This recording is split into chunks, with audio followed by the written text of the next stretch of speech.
Brought to you by our official supplier of shooting, hunting, hand loading, and gunsmithing supplies, Midway, USA. Now, the voyage of Lewis and Clark in the Corps of Discovery is one of the great American adventure stories. What a lot of people don't know is Meriwether Lewis had a secret weapon. It was a repeating air rifle. And this week in our feature story, Phil Schreier, who is quite an expert on the guns of Lewis and Clark, is going to show you what could just be the gun that was actually there. And then he's going to join up with some guys who have made a modern replica, and they're going to shoot it at the range. After that, Mike Humphreys is going to shoot a Kimber 1911 fitted at the factory with a Crimson Trace laser grip. Then we'll go to the Wanamaker Gun Show in Tulsa, Oklahoma, have a look at a classic firearm. But now let's check in with Phil Schreier, and we'll learn a little bit about Lewis's secret weapon.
Why and how did 39 intrepid explorers of the Corps of Discovery make it from St. Louis all the way to the upper Northwest and back over a period of 3 years through completely uncharted territory with strangers surrounding them at every step and make it back with the loss of only one individual?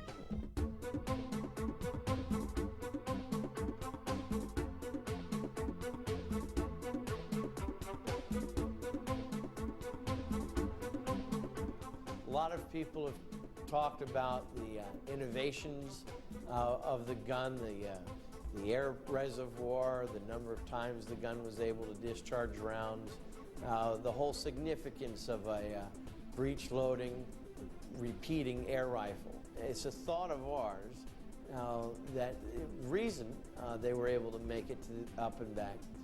Only 39 of them against literally hundreds of thousands, if not millions of Indians, was because of the air rifle.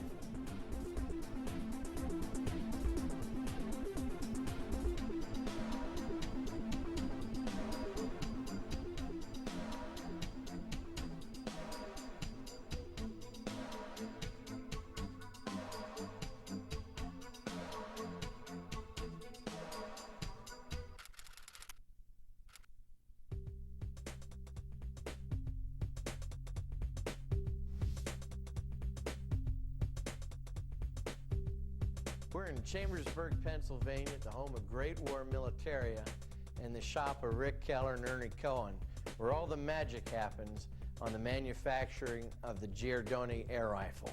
Ernie, thanks a lot for having us down into your playroom and torture chamber. Rick, thanks again.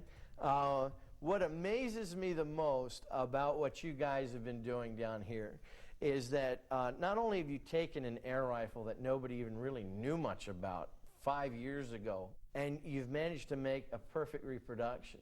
Having talked to you guys over the last couple years while this whole project was developing, the lengths that you went to create it historically accurately is what amazed me. The building of the gun took about 14 months to do the very first gun. That included getting all of the castings done.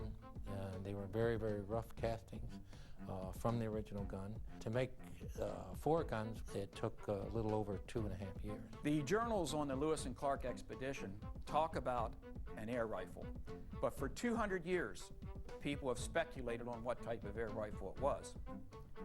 When we started our project, and I read the journals, and after the Rodney journals had been published, there were clues in there that led us to believe that the only gun it could be was the girandoni.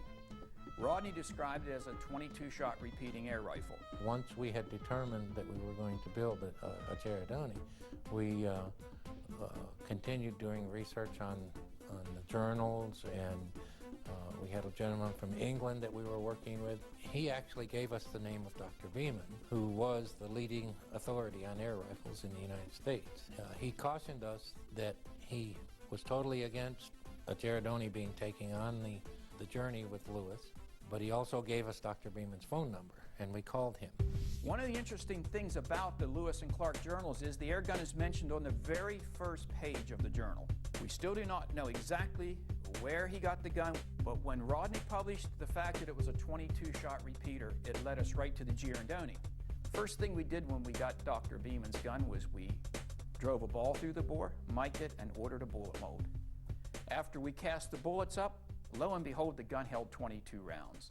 1 in the chamber, 21 in the tube. American Rifleman is brought to you by Midway USA, Smith & Wesson, Knight Rifles, Orangefield Targets by Wheeler, Springfield Armory, and Citron. Welcome back to American Rifleman Television. You know, the air gun carried by Meriwether Lewis was a secret weapon back in its day. It could fire 22 shots a minute, and it was pretty quiet.